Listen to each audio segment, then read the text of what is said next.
Krishna comes out of that, again, Brahma wakes up and creates the whole thing just as it was before. So what we call the Big Bang is simply the morning of Brahma's day. And he's manifesting all these material planets again so that the living entities can take birth on them and work out their karma. So the question is, where are the living entities, or what state are they in during Brahma's night? They're in a state of suspended animation. If our consciousness is materially conditioned, but we don't have a body, then it's like nothing is happening, because we have no senses, no material senses, and therefore we can't tell anything around us, we can't perceive anything around us, and it's just like blank. For example, if you go in a sensory deprivation chamber, there's no way to tell how much time is passing, because there's nothing going on. It's silent, you can't even hear your own heartbeat, it's dark, you can't see anything, there's no perceptions. So how are you going to understand the passage of time? Time is very subtle, and without material phenomena, without sensory impressions to gauge the passage of time, we find that we lose track of time. You ever hear that somebody say, "Oh, I just lost track of time"? Well, what does it mean? It usually indicates that we're absorbed in something, and so completely absorbed that we don't keep track of the passage of time externally. And internally, time means nothing. Time is only understandable in our interactions with the outside world through the material senses. So if we become absorbed, let's say in meditation or something like that, then time can slip by and we have no awareness of it. This is actually a very wonderful state of mind, because it's very close to our original consciousness. But in the time of Brahma's night, there's no creation. So all the materially conditioned beings have no material senses. They have no way to manifest their material consciousness. So to them, it's just like they're in a state of suspended animation, and the time slips by and nothing is going on. So who knows, maybe they sleep, or maybe they dream, who knows, or maybe we're dreaming right now. But one thing that we can be sure of is that there is no opportunity to attain self-realization during Brahma's night.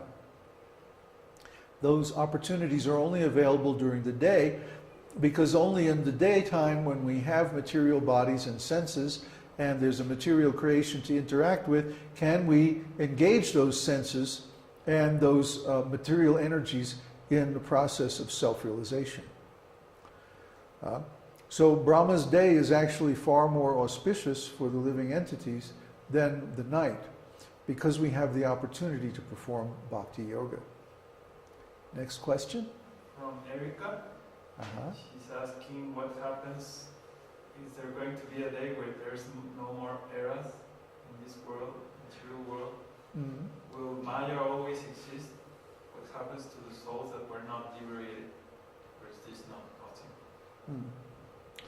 Yes, well, the principle of material creation exists eternally.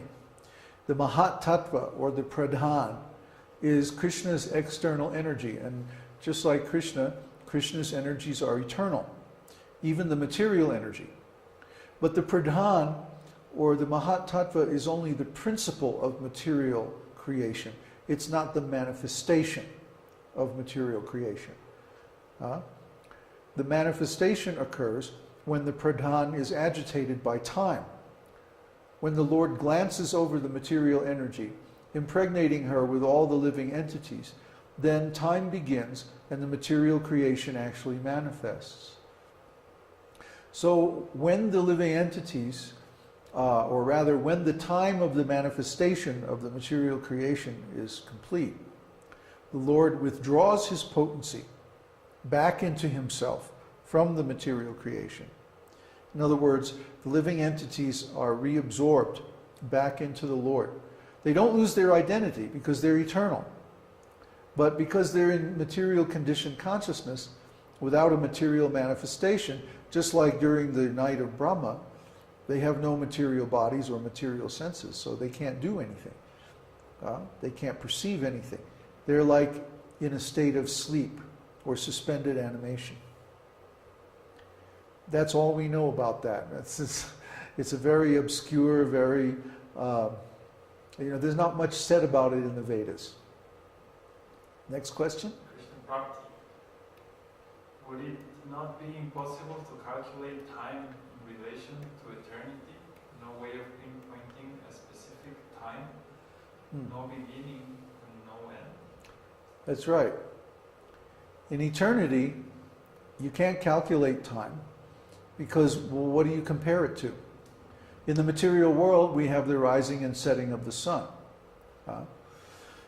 So we calculate time in terms of days and hours and so on. But in the spiritual world, there is no influence of time like in the material world. It's eternal. So time is elastic. In the spiritual world, if there's a particular pastime that you enjoy relishing very much, you can relish that pastime eternally. All the pastimes of Krishna are eternal. That means they have no beginning and no end. So if you like that pastime, then you can stay in that pastime as long as you like. There is no force of time. Srila Prabhupada says the force of time is conspicuous by its absence in the spiritual world. That means time is more or less elastic. It's not hard. It's not a force like it is here in the material world. In the material world, we're carried along by the waves of time whether we want to or not. It's not like that in the spiritual world. In the spiritual world, we can move through time in any way we like. It's more like space. So we don't really need clocks. We don't need to measure time because why do we measure time in the material world?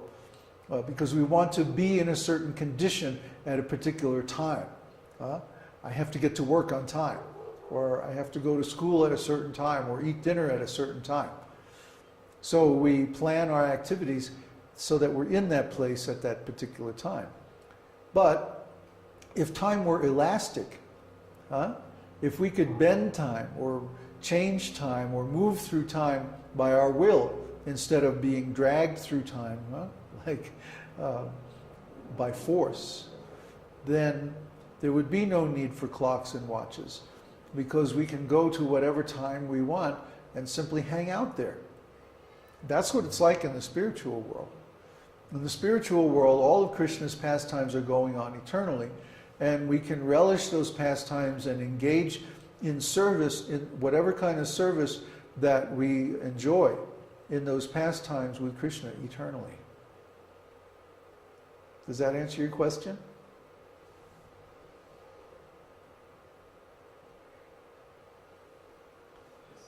Yeah? Okay. Another question?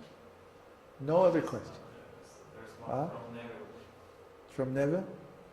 Is there a benefit of visiting places of pilgrimage like Vrindavan, even though our consciousness is not purified, to be able to appreciate them transcendentally? Well, yes, of course. The places of pilgrimage are praised in the scriptures as being the birthplaces of devotion, especially Vrindavan. It's stated in the Shastras that if someone goes to Vrindavan for 2 weeks, or even 3 days, or even an hour, that this is the beginning of their devotion to Lord Krishna. So certainly if one has the chance, one should go to Vrindavan. Like if you go home to India to visit your parents next year, you should definitely make, at least, hop on the Taj Express and go up to, don't go to Agra, go to Mathura and visit Vrindavan. even if you only stay one day. Because just by being in Vrindavan, you will absorb the mood of love of Krishna. You'll absorb the mood of the gopis. You'll feel it. It's in the air, it's in the water, it's in the ground, it's everywhere. And you certainly feel it when as soon as you get off the train and get on a tanga or go over to Vrindavan. You have to cross the Jamuna. Usually people take a horse cart or tanga, and it's very nice. Any of the 12 forests of Vrindavan, they're all places of wonderful pastimes. When Dhruva Maharaj wanted to see God, Dhruva Maharaj got cheated out of his kingdom because his father married a younger second wife who became very influential over him. He was a little bit